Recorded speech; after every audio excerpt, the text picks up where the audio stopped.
যে ছোটবেলায় দেখতাম হচ্ছে যে শুনতাম পড়তাম যে মুখে মধু অন্তরে বিষ।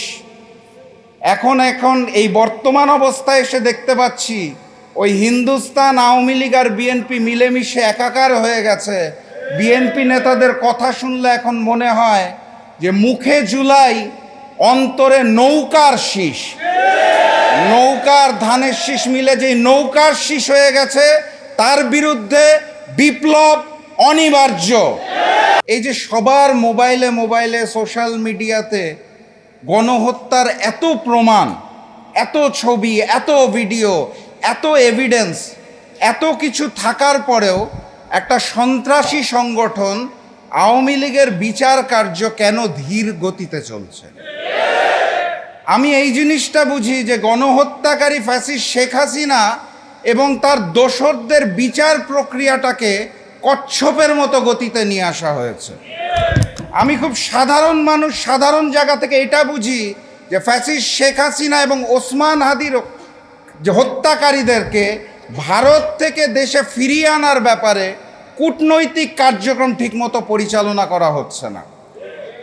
আমি আমার জায়গা থেকে অত্যন্ত হতাশার সাথে দেখি কোনো আইনের দরকার নাই, সংবিধানের দরকার নাই, বিচারের দরকার নাই, রেডি একটা সেটআপ, সেটা হচ্ছে জুলাই জাদুঘর, সেটা শুরু করতেও গড়িমসি করা হচ্ছে। আমি আমার জায়গা থেকে বুঝতে পারছি না, আমরা যখন সকলে দাঁড়িয়ে বলার চেষ্টা করছি যে সংবিধান সংস্কার পরিশোধ করতে হবে, গণভোটের গণরায়ে বাস্তবায়ন করতে হবে, তার পূর্বের এই ছোট ছোট কাজগুলোই তো আমরা করতে পারছি না। কেন পারছি না? আমরা আমাদের জায়গা থেকে যেটা দেখতে পাচ্ছি সেটা হচ্ছে জুলাই গণ অভ্যুত্থানে অগাস্টের 5 তারিখে ফ্যাসিস্ট শেখ হাসিনা এবং আওয়ামী লীগের যে পতন হয়েছিল, সেটার সাথে সাথে ওই পার্শ্ববর্তী রাষ্ট্র ভারতের আধিপত্যবাদেরও পতন হয়েছিল। এবং এই বর্তমান পরিস্থিতিতে জুলাইকে অস্বীকার করা বিএনপি সরকারের পক্ষে তখনই সম্ভব যখন তারা নতুন করে ফ্যাসিস্ট হতে চায়, যখন তারা নতুন করে ভারতের সামনে মাথা নত করতে চায়। এই ব্যতীত জুলাইকে অস্বীকার করার, অগ্রহণ করার আর কোনো লজিক আমার মতো সাধারণ মানুষের বোধগম্য হয় না। সম্মানিত সাথী এবং বন্ধুগণ, বক্তব্য দিব না, অনেক সিনিয়র নেতৃবৃন্দ আছে। আমি শুধু বলতে চাই, ওই যে ছোটবেলায় দেখতাম হচ্ছে যে শুনতাম পড়তাম যে মুখে মধু অন্তরে বিষ। এখন এই বর্তমান অবস্থায় এসে দেখতে পাচ্ছি ওই হিন্দুস্তান আওয়ামী লীগ আর বিএনপি মিলেমিশে একাকার হয়ে গেছে।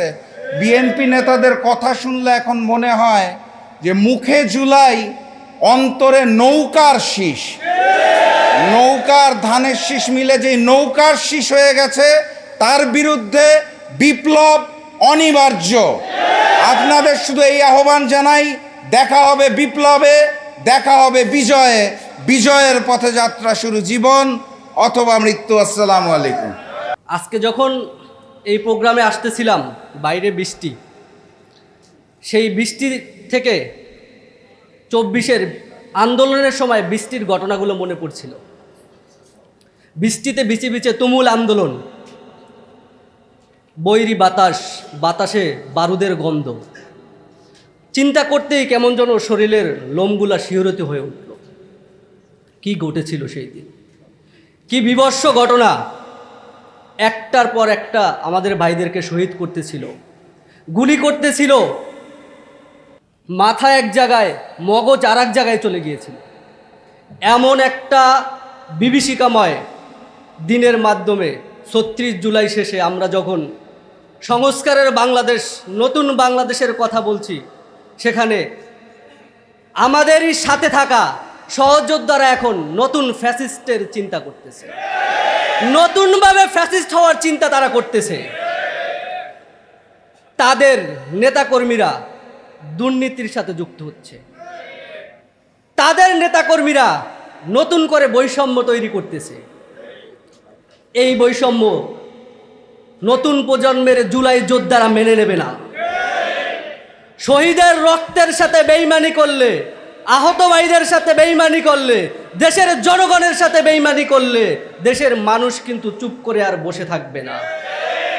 যেই পার্লামেন্টে বসে আপনারা বলেন যে শুধু একটা নির্বাচনের জন্য আমরা গণভোটে রাজি হয়েছিলাম, এটা তো জাতির সাথে বেইমানি। এই বেইমানির দায়ে, এই প্রতারণার দায়ে আপনার তো পদত্যাগ করা উচিত। যেই ম্যান্ডেট নিয়ে আপনারা নির্বাচিত হয়েছেন, সেই একই ম্যান্ডেটে একই দিনে গণভোট হয়েছে। সেই গণভোটকে অস্বীকার করে আপনারা দেশ পরিচালনা করবেন, সেই চিন্তা আপনাদের দীর্ঘমেয়াদী হবে না। মাননীয় প্রধানমন্ত্রীকে বলতে চাই, মাননীয় প্রধানমন্ত্রী, প্রধানমন্ত্রিত্ব বড় না, কিয়ামত বড়। প্রস্তুতি নেন সেই দিনের জন্য। আমার একমাত্র ছেলে ফারহান ফাইয়াজ, সে ঢাকা রেসিডেন্সিয়াল মডেল কলেজের তার সহপাঠীদের নিয়ে, সে ছিল একাদশ বিজ্ঞান বিভাগের মেধাবী ছাত্র। সে যেহেতু সায়েন্স ক্লাব, ইয়ত ক্লাব করতো, সুতরাং তার অনেক কানেক্টিভিটি অনেক ছিল। সে সেন্ট জোসেফ এবং রেসিডেন্সিয়াল মডেল কলেজে তার জুনিয়র ভাইদের নিয়ে সে আন্দোলনে সামিল হয়েছিল। 16 তারিখে আবু সাঈদ যেদিন রংপুরে শহীদ হয়, সেই দিনও সে আড়ংয়ের সামনে থেকে তার ছোট ছোট ভাইদেরকে নিয়ে গণভবনের সামনে অবস্থান নিয়েছিল, মানিক মিয়া এভিনিউতে অবস্থান নিয়েছিল। 16 তারিখেই ওকে ফ্যাসিস্টরা টার্গেট করে ফেলে, যার পরিপ্রেক্ষিতে 18 তারিখে ওকে টার্গেট করে একদম ওর বুকের মধ্যিখানে গুলি করা হয়। একটি মাত্র বুলেট ওর জীবন প্রদীপ কেড়ে নেয়। সেই থেকে আমার পরিবার পুরো ট্রমাতে আমরা আছি। এখন সেই জুলাই মাস আমাদের সামনে, জুলাই মাস আসলেই আমাদের এই ক্ষতটা আরও বেড়ে যায়। আমি শুধু আজকে বেশি কথা বলবো না, যে 24শে জুলাই আমার ছেলে জীবন দিয়ে দেশকে স্বৈরাচার বিতাড়িত করেছে, সেই সময় ছিল আশুরা, মহরম মাস, অর্থাৎ 10ই মহরম আশুরা, তারপরের দিন 11ই মহরম আমার ছেলের জীবন প্রদীপ কেড়ে নিয়েছিল ওরা। সেই মহরম মাস এখনও চলতেছে।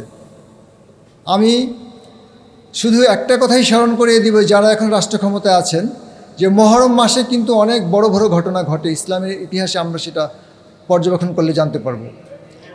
সুতরাং এই মহরম মাসে যেই কচি কচি প্রাণের বিনিময়ে আপনারা আজকে রাষ্ট্র ক্ষমতায় এসেছেন, আজকের সেমিনারে আমি যেই কথাটা লেখা দেখতে পাচ্ছি যে দায়বদ্ধতা, আমাদের দায়বদ্ধতা, আমি বলবো যে আপনারা রাষ্ট্র ক্ষমতায় এসেছেন, আপনাদেরও কিন্তু দায়বদ্ধতা আছে। আপনাদের দায়বদ্ধতা সবচেয়ে বেশি। আজকে তাদের প্রাণের বিনিময়ে, তাদের ত্যাগের বিনিময়ে আপনারা কিন্তু রাষ্ট্র ক্ষমতায় এসেছেন। মাননীয় প্রধানমন্ত্রীকে আমি আহ্বান করব, আপনিও তো মজলুম, আপনার পিতা, আপনার মাতা, ওনারাও তো দেশপ্রেমিক ছিলেন। সুতরাং আপনি ইতিহাসের মহানায়ক হয়ে থাকতে পারবেন যদি গণভোটের রায়টা বাস্তবায়ন করেন। আজকে আমি আমার বক্তব্য লম্বা করব না, আমি একজন শহীদের পিতা হিসাবে আমাদের কষ্টের জায়গা থেকে আপনাকে অনুরোধ করতেছি, আপনি অনতিবিলম্বে এই গণভোটের রায় বাস্তবায়ন করে জাতির সামনে আপনি মহানায়ক হয়ে থাকেন। ধন্যবাদ সবাইকে। আসসালামু আলাইকুম।